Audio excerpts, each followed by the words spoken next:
Don Nicolás, buenas noches. Muy buenas noches, Antonio. Bueno, de entrada, denos su opinión sobre esta ley trans tal y como la conocemos. Bueno, esta ley viene a reformar una disposición o una ley anterior del año 2007 y lo que hace realmente es liberalizar de alguna manera el tema de la autodeterminación, es decir,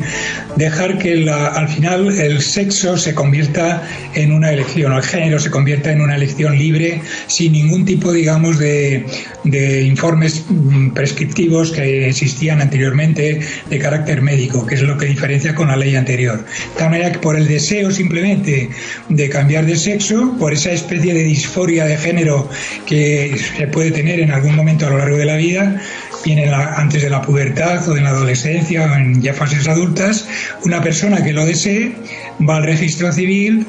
y pide un cambio de sexo, y con más o menos un periodo de unos 4 meses pues se le va a conceder, cuando antes eran requisitos necesarios. Pues en el caso de los menores, la patria potestad, por supuesto, era también prescriptivo un informe médico multidisciplinar con médicos sexólogos, psicólogos, psiquiatras que avalaran que realmente hay un problema de disforia y que debe ser resuelto de alguna manera, incluso clínica si llegara al caso, o que puede incluso solucionarse por sí mismo, porque en los menores, por ejemplo, si no se llegan a hacer esos tratamientos, la mayoría de los menores que pasan por esa fase, pasada la pubertad, se completa su desarrollo cerebral, vamos a decirlo de alguna manera, porque hay una base biológica en las conexiones cerebrales, y se olvidan del tema y recuperan, digamos, la correspondencia entre el sexo biológico y el sexo que les apeteciera en algún momento haber tenido. Claro, fíjese, don Nicolás, son precisamente los expertos jurídicos internacionales los que desaconsejan tratamientos hormonales o, por ejemplo, quirúrgicos que no cuenten precisamente con los preceptivos informes médicos. Y es que esta ley lo que elimina es esto, precisamente. Elimina todos esos informes psiquiátricos y médicos y le dice a un niño de 14 años, tú puedes cambiar tu sexo, sentirte niña, o a una niña sentirse niño, y a partir de ese momento empezar un tratamiento hormonal, ¿no? Efectivamente, ese es el gravísimo problema, porque realmente los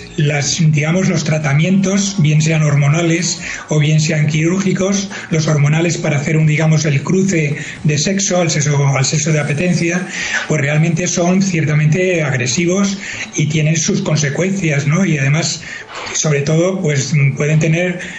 una parte, digamos, de solución del problema de lo que es la disforia, es decir, la aversión al sexo que uno no quiere tener, pero no se resuelve el problema que puede haber, digamos, de la estructura cerebral, ni por supuesto el biológico, porque la persona sigue siendo varón o mujer de acuerdo con sus cromosomas y con sus genes, eso no va a cambiar nunca, de modo que todo eso, digamos, es muy complejo. Realmente no es tan fácil como decir, yo como me quiero cambiar de sexo, pues ahora me inscribo y dentro de unos meses ya me he convertido en fulanita o fulanito, ¿no? Es decir, no es tan sencilla la cosa, es muy complicada. Y sobre todo también cuando hay un tratamiento quirúrgico que además pues ya lleva son palabras mayores, porque lleva una transformación física del organismo con, digamos, unas operaciones determinadas para corregir las partes del cuerpo que no corresponden al sexo de apetencia y que normalmente son irreversibles, y además también que esterilizan a las personas, es decir, ya no se puede dar marcha atrás. De modo que todo lo que sea un intento de solución debería de estar avalado, tendría que haber un análisis prescriptivo médico que pudiera, digamos, determinar que efectivamente esta persona tiene un gravísimo problema y que debe ser solucionado con el cambio de sexo correspondiente, ¿no? No es tan sencillo como ir y cambiarse el nombre en un registro, y no es lo mismo cambiarse el nombre que cambiar el sexo. Además son las propias mujeres, muchas mujeres, también representantes del feminismo clásico tradicional y dentro del Partido Socialista, que están en contra de la ley, y todas cosas porque dicen que no se puede ser mujer con el simple hecho de anunciarlo en un registro. Y además ellas ven, estoy leyendo, que por ejemplo un maltratador o un violador puede inscribirse como mujer. También se plantean qué va a pasar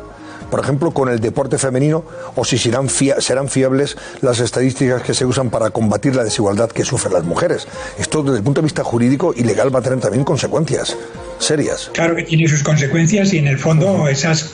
cuestiones que se plantean y algunas otras posibles pues son realidad, o sea, forman parte de la realidad. Una persona que siendo varón pues se convierte en mujer, o una mujer que se convierte en varón, pues realmente va a competir, por ejemplo, en competiciones deportivas con personas que tienen realmente un sexo biológico que no es como el suyo, y por lo tanto hay una desigualdad que puede darle ventajas, pues posiblemente en algunos casos, ¿no? Sí. En fin, hay muchas cuestiones de ese tipo, pero sobre todo lo que hay es una serie de problemas éticos que son muy importantes. Y los problemas éticos yo los cifraría sobre todo en que tiene que haber un aval, una prescripción multidisciplinar de varios médicos que realmente determinen que esa persona, la única solución que tiene es recurrir al tratamiento hormonal, unas hormonas que crucen al sexo contrario, y un tratamiento quirúrgico posterior. Pero todo eso conlleva además otra serie de cuestiones, como pueden ser pues avalar bien o medir bien las consecuencias, ya no solo psicológicas, sino también, repito, las físicas. Por ejemplo, tiene que haber un consentimiento informado por parte de la persona, muy bien documentado. Tiene que haber, por supuesto, un análisis de las consecuencias negativas o positivas que puede tener para esa persona ese cambio, es decir, la no maleficencia o la beneficencia, que al fin y al cabo son principios éticos fundamentales en todos estos temas.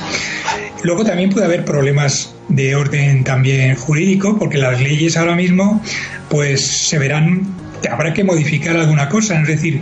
¿qué entendemos por sexo? Debería de definirse o incluirse también razones de carácter psicológico y de carácter social en la definición de sexo, y no solamente tener en cuenta las razones biológicas, ¿no? Hay toda una serie de problemas que están dentro de ese debate ético que se va a generar con este cambio legislativo.